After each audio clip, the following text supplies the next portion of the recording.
Um, First of all, it's a privilege and an honor to be here today. I want to thank Chancellor DeStefano and Rick and Seal and the entire search committee for entrusting me with the stewardship of the University of Colorado Women's Volleyball Program.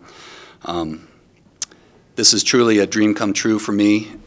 Like Rick said, I grew up in Boulder, went to school here, and I know firsthand what a special place this is, what a special community this is, and what an amazing university this is.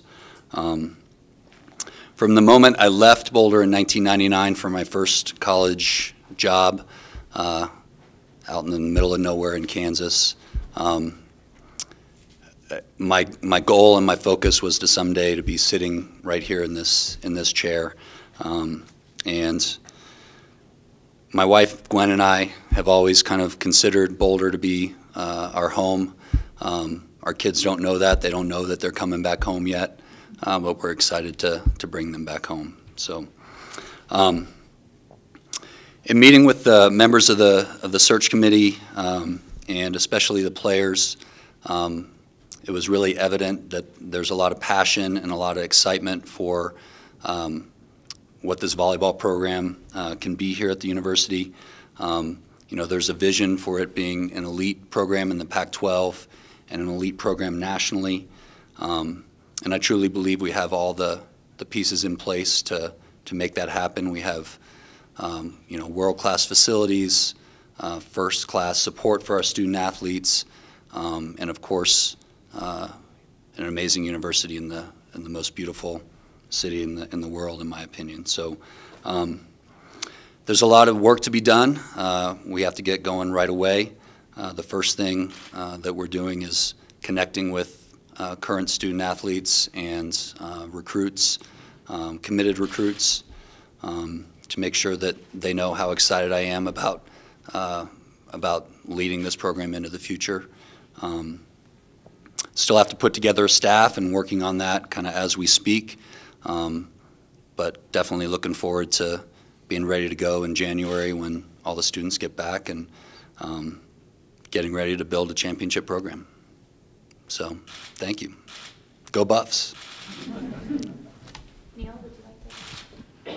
Jesse, you were going to school here in the early '90s when the program was at one of its peaks, when they were playing Nebraska, when they were winning Big 8 championships, Big 8 tournament championships. They were also drawing 2,000, 3,000, 4,000 people per match. Can you envision returning to that kind of stature when they're drawing great crowds and playing for conference championships? Yeah, I think the answer to your question is in the question, right? I think, you know, thank you.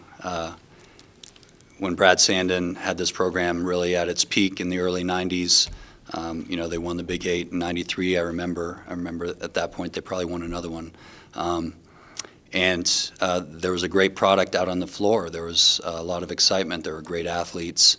Winning always makes things exciting. And so that's kind of the first and foremost thing. And then the next thing is you have to connect with you know, you have to connect the players in the community as much as possible so everyone wants to come out. And, you know, I always say if you can get somebody to come out once, then and you do the right thing while they're there, you get them to come back, you know, and so that's definitely the goal for us. Did you go to many of those games when you were a student? Absolutely, yeah, I went to a lot of them. Some great players back then, some great volleyball. Coach, I'm Brian. I talked to you on the phone yesterday, but you come in at a unique time. I mean, a lot of the students are going home now. Yeah. You talked about connecting with the students. Well, they're heading out of town now. So what will you do over the next couple of weeks as you try to connect with this team? Is it just a lot of phone calls and things like that? Yeah, you know, I met, you know, 4 or 5 in the initial interview and then maybe 9 or 10 later on in the second interview. And those were kind of some good conversations. They were kind of brief. I've been doing my best to get in touch with everybody, texting, phone calling, trying to, you know, it's the way the world works now. I'm probably about a third to half of the way there of talking to everybody individually. There's a couple players and a couple recruits that I'm going to go see face to face here right away. and really try to shore up what we're doing here. Everyone I've spoke to has been very excited and very encouraging, and really looking forward to the future. In terms of staffing, I know you're still working on that, but do you anticipate anybody from your staff at DU coming, or anybody on the current staff at CU staying? At this point, I believe it'll be a new staff. Yeah. So, in all phases, It's still a little bit up in the air. There's a possibility that one of my staff members from DU will join me, but at this point, I can't say for sure. By the time the players get back here, I hope to have all those answers. Yeah. That's my wife, by the way. I guess as a follow-up to that, does it help that the students are gone now, that you can focus on some of those things, getting your stuff established, getting your staff established here while they're gone, so that you guys can maybe get a game plan ready to go by the time they get back? I don't know about that. I'd like to be on the court tomorrow if we could, to be honest. You know, and I'm sure the players would as well. I think it's probably a strange experience to, you know, have a coach hired and then I'll see you in a month type of thing. So that is what it is. You know, we'll take the time to do what we can with the time, and hopefully when everyone gets back in the middle of January, it'll be a really smooth transition for them, and we can get on the floor and start getting better. Is there a particular style that you like to coach, or do you always kind of roll with the players that you have, or what can we expect to see on the court? Yeah, I think offensively we'll kind of mimic what the national team is doing right now, which is a very fast brand of volleyball. You know, we talked about the early 90s. Brad Sandin was one of the pioneers of that, and kind of volleyball went away from that a little bit, and it's kind of coming back. So, you know, if you watch a national team match, that's what we're going to try to do. So it'll be fast and hopefully really physical. Defensively, we'll kind of on the same wavelength. Teams that I've coached in the past have been, you know, some of the best blocking teams in the country, and some of the schemes that we do there I think are really effective. So we'll throw some wrinkles in there, but that's kind of the short version. When you hit the road recruiting, where do you go? What are your specific places that you like to go and recruit, or is it a national type of thing? I think Boulder can recruit nationally. I think that culturally, and especially in the Pac-12. We'll look west a lot. I think we'll fight a lot of the elite programs in the Pac-12 for some of the elite players in the country. But you can look at the roster now, and there's kids from Michigan, there's kids from Texas, there's kids from Canada. I think we can draw great players from anywhere, and we're going to go everywhere we can.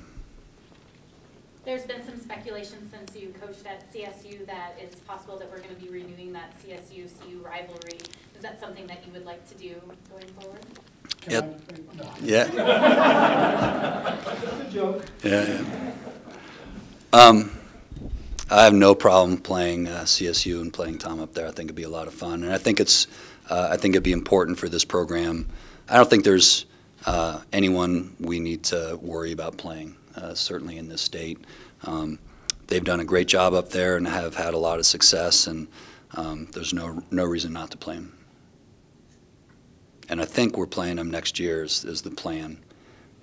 Yeah, Tom and I talked about it a little bit already. So, in terms of recruiting, I know volleyball recruiting is so far out. Mm-hmm.